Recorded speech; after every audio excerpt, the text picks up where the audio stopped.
قال اللہ تعالیٰ فی القرآن المجید قد افلح من تزکا وذکر اسم ربہ فصلی بل تؤثرون الحیاۃ الدنیا والآخرۃ خیر وابقی ان ھذا لفی الصحف الاولی صحف ابراہیم و موسیٰ۔ بے شک وہ مراد کو پہنچ گیا جو پاک ہوا اور اپنے پروردگار کے نام کا ذکر کرتا رہا اور نماز پڑھتا رہا، مگر تم لوگ تو دنیا کی زندگی کو اختیار کرتے ہو، حالانکہ آخرت بہت بہتر اور باقی رہنے والی ہے۔ یہی بات پہلے صحیفوں میں لکھی ہوئی ہے، یعنی ابراہیم اور موسیٰ کے صحیفوں میں۔ محترم حاضرین، آج کا جو عنوان غور و فکر کرنے کے لیے دیا گیا تھا وہ ہے نوجوانوں میں فکر و عمل کی بیداری اور ہمارا لاہ عمل۔ سب سے پہلے ہم سمجھیں گے کہ فکر یعنی کیا اور عمل یعنی کیا۔ فکر یعنی ایک شخص یہ سوچے کہ اسے گھر بنانا ہے، گھر بنوانا ہے، گھر بنوانا ہے، اسی سوچ میں وہ رہتا ہے، اسے ہم کہیں گے کہ وہ فکر کر رہا ہے۔ اور عمل یہ ہے کہ وہ خود وہ سارے لوازمات، وہ ساری چیزیں جمع کرے اور پھر اس کام کو، اس گھر کو تعمیر کرنا شروع کر دے، یہ ہوا اس کا عمل۔ اب نوجوان کہتے ہی ہمارے دل میں ایک امنگ جاگ اٹھتی ہے، ایک جوش آ اٹھتا ہے کہ انسان بچپن اور بڑھاپے میں جو کام نہیں کر سکتا، آسانی سے جوانی میں وہ تمام کام کر سکتا ہے۔ سب سے بڑی فکر کی بات یہ ہے کہ وہی نوجوان آج غافل ہیں، کہ ہم دیکھتے ہیں کہ نوجوانوں میں فکر اور عمل تو ہے، یہ دونوں چیزیں ان کے اندر ہیں، لیکن یا تو وہ سوئے ہوئے ہیں یا پھر ان کے راستے الگ ہیں۔ ان کی فکر و عمل جن راستوں پر ہونا چاہیے ان راستوں پر بالکل نہیں ہے۔ اور ہم دیکھتے ہیں آج کل نوجوانوں میں کہ جو طالب علم ہیں وہ اتنا ہی سوچتے ہیں کہ وہ بڑی سے بڑی ڈگری حاصل کر لے اور اچھی سے اچھی جاب کر لے، نوکری کر لے جس میں ان کو بڑی سے بڑی تنخواہ ملے، یا پھر اور فکر ان کے اندر یہ ہوتی ہے کہ وہ گھر بنائیں، اور اس کے علاوہ اور ایک فکر ان کے اندر پائی جاتی ہے کہ وہ شادی کرے، نکاح کرے اور عیش کی زندگی گزارے۔ اس کے ساتھ ساتھ نوجوان کئی فکروں کو اپنے گلے لگاتے چلے جاتا ہے اور اپنی زندگی کو اسی حالت میں گزارتا ہے۔ یا پھر نوجوانوں میں یہ فکر ہوتی ہے کہ وہ اچھا کاروبار کرے اور خوب پیسہ کمائے اور عیش کی زندگی گزارے۔ اس کے علاوہ نوجوانوں میں کوئی خاص فکر و عمل کی چیزیں پائی نہیں جاتی یا ان کے پاس کوئی اچھا سا خواب نہیں ملتا ہے۔ لیکن تحریک ان نوجوانوں میں جو اصل چیز بیدار کرنا چاہتی ہے وہ ہے آخرت کی کامیابی، یعنی مرنے کے بعد کی زندگی کی کامیابی۔ تحریک یہ چاہتی ہے کہ نوجوانوں میں اس بات کی فکر ہو کہ مرنے کے بعد مجھے اللہ کے سامنے جا کر اس زندگی کا حساب دینا ہے، اور مرنے کے بعد میری پوری زندگی کا عمل ایسا ہو جس سے میرا رب مجھ سے راضی ہو، اور میرا رب مجھے اس بات سے مجھ سے راضی ہو کر جنت الفردوس میں داخل کرے، اس بات کی فکر اسے ہو۔ جیسے اللہ کے رسول حضرت محمد صلی اللہ علیہ وسلم نے فرمایا کہ ہر شخص جب تک ان 5 سوالوں کا جواب نہ دے وہ اپنی جگہ سے بالش بھر بھی نہیں ہٹ سکتا، اور قیامت کے دن اللہ تعالیٰ موت کو بھی موت دے دے گا اور موت کو بھی مار ڈالیں گا، اللہ تعالیٰ موت کو بھی موت نہ آئیں گی، اس وقت انسان خوب پچھتائے گا۔ تو اللہ کے رسول نے 5 جو سوالات بتائے ہیں کہ سب سے پہلا سوال یہ ہے کہ میں نے تمہیں زندگی دی تھی، تم نے اس زندگی کو کیسے گزارا؟ میں نے تمہیں 20 سال کی زندگی دی تھی، 60 سال کی زندگی دی تھی، اس زندگی کو تم نے کیسے گزارا؟ کیا کیا اس زندگی میں؟ کون سے عمل کیے؟ ہر شخص کو اللہ تعالیٰ ایک سوال قیامت کے روز ضرور پوچھے گا اور ہر ایک کو اس کا جواب دینا ہے۔ پھر اللہ تعالیٰ پوچھے گا کہ جو جوانی میں نے تمہیں عطا کی تھی اس جوانی کو تم نے کن کاموں میں کھپایا ہے؟ کیا ہم نے ایسے کاموں میں اپنی سرگرمیاں، اپنے عمل اور اپنا وقت تو ضائع نہیں کیا؟ सिर्फ वक्त को पास करना, वक्त को गुजारना और जिससे कुछ हासिल ना हो। इंटरनेट पर, व्हाट्सएप पर, फेसबुक पर कई कई घंटों तक हमारा वक्त गुजर जाता है और हमें पता नहीं चलता।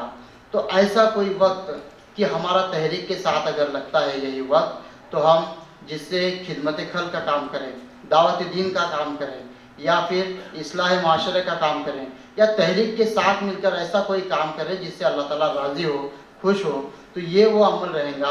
और नौजवानों को हमें इस सारे गलत चीज़ों से मोड़कर सही रास्ते की तरफ मोड़ना है और इसीलिए उनको आखिरत की जवाबदेही के एहसास को उनके अंदर बेदार करने की काफ़ी और बेहद ज़रूरत है।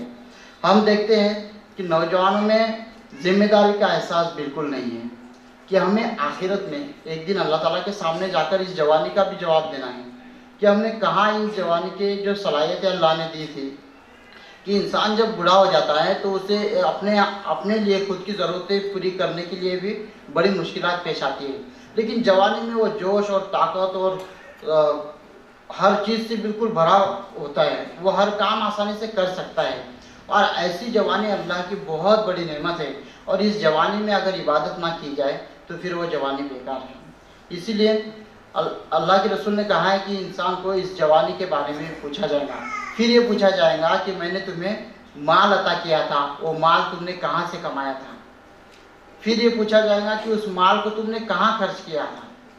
और आखिरी सवाल ये होगा कि मैंने तुम्हें इल्म अता किया था, उस इल्म को तुमने कहाँ, उस इल्म पर तुमने कितना अमल किया।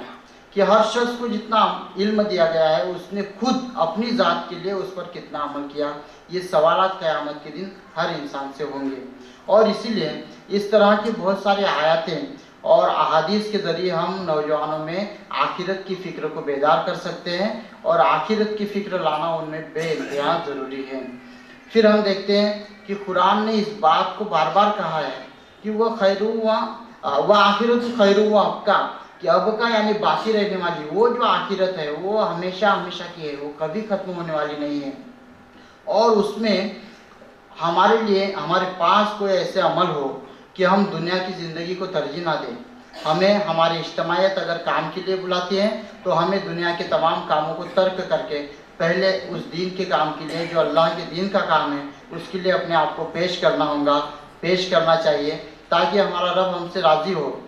नौजवान छोटी छोटी वजूहात बताकर इस काम से माजरत चाहते हैं कि मुझे शादी में जाना है, मुझे फला जगह जाना है, मुझे ये काम है और मुझे वो काम था, बिल्कुल एकदम गैर मामूली चीज़ें। इसीलिए कुरान ने कहा कि तुम लोग तो दुनिया की ज़िंदगी को अख्तियार करते हो, हालांकि आखिरत तुम्हारे लिए बेहतर है और वो बाकी रहने वाली है। कुरान ने बार बार ये बात कही है कुरान में, और इसके साथ अल्लाह ताला ने और जगह और कहा है कि यही बात इब्राहिम के सहीफ़ों में कही है और यही बात जो मूसा पर नाजिल हुए थे सहीफ़े, उसी में भी यही बात कही है। तो हमें काफ़ी गौर करना चाहिए कि हम इस आखिरत की ज़िंदगी के लिए अपनी खुद की तैयारी, अपने अमल की तैयारी किस तरह करें। फिर हम एक चीज़ को देखते हैं कि साथ ही साथ इन नौजवानों को सालेह इज्तिमाई से जोड़ने की निहायत ज़रूरत है कि ताकि इनकी राह में, इस राह में काफ़ी अच्छी तरबियत हो सके कि ये दुनिया बहुत कम है, ये दुनियाएँ फ़ानी हैं, ये हमेशा हमेशा रहने वाली नहीं है। और जिसके पीछे नौजवान भाग रहे हैं, दुनिया की सारी नेमतें और ऐश व आराम की चीज़ें हासिल करना चाहते हैं, लेकिन ये एक दिन फ़ना हो जाने वाली है, ये हमेशा हमेशा रहने वाली नहीं है और आखिरत ही बेहतर है और आखिरत ही बाकी रहने वाली है। किसी शायर ने क्या खूब कहा है कि कुव्वत फ़िक्र व अमल पहले फ़ना होती है, कुव्वत फ़िक्र व अमल पहले फ़ना होती है, फिर किसी कौम की अज़मत को ज़वाल आता है। कि हम अगर फ़िक्र व अमल को छोड़ दें, अपने अंदर की फ़िक्र को ख़त्म कर दें, तो उस कौम की अज़मत को, उसकी इज़्ज़त को भी ज़वाल आना शुरू हो जाता है। अब इसके बाद जो असल बात बचती है कि हमारा लाहे अमल क्या होना चाहिए। हमारा अमल ही सब कुछ है कि तहरीक के अफराद का अमल अगर अच्छा है तो उसके नतीजे अच्छे आएंगे और तहरीक के अफराद का अमल अगर बुरा है तो उसके नतीजे बुरे आएंगे। जिस तरह अल्लाह के रसूल हज़रत मोहम्मद सल्लल्लाहु अलैहि वसल्लम ने फरमाया कि तुम वो बात, जिस बात को अपने लिए पसंद करते हो वही बात अपने भाई के लिए पसंद करो, कि अपने भाई के साथ बेहतर सलूक करो, नौजवानों के साथ अच्छा सलूक करो, नरमी का, हमदर्दी का और प्यार और मोहब्बत से उनको समझाने की कोशिश करो, ना कि नौजवानों को डांटने की और उनकी गलतियों पर उनको बार बार पकड़ने की कोशिश करो। इससे नौजवान तहरीक से भी दूर हो जाएंगे और सारी चीज़ों से दूर हो सकते हैं। इसलिए नरमी का बर्ताव करना बेइंतहा ज़रूरी है। एक सहाबी रज़ियल्लाहु अन्हु फरमाते हैं कि मैं अल्लाह के रसूल हज़रत मोहम्मद सल्लल्लाहु अलैहि वसल्लम की तरबियत में कई साल तक रहा, लेकिन अल्लाह के रसूल सल्लल्लाहु अलैहि वसल्लम ने मुझे एक मरतबा भी नहीं डांटा या एक मरतबा भी नहीं फटकारा। नौजवानों से या बच्चों से कुछ गलतियां हो जाती तो बड़े लोग जो होते हैं बुजुर्ग को फ़ौरन उन्हें डांटते थे, तुम बेवकूफ़ हो, तुमको कुछ नहीं समझता, तुम नादान हो। इससे नौजवान हमसे चढ़ जाएंगे, दूर हो जाएंगे, वो जुड़ेंगे नहीं। और इसलिए उनकी इज्जत नफ्स का ख्याल करते हुए उनकी तरबियत करना तहरीक की बहुत अहम जिम्मेदारी है।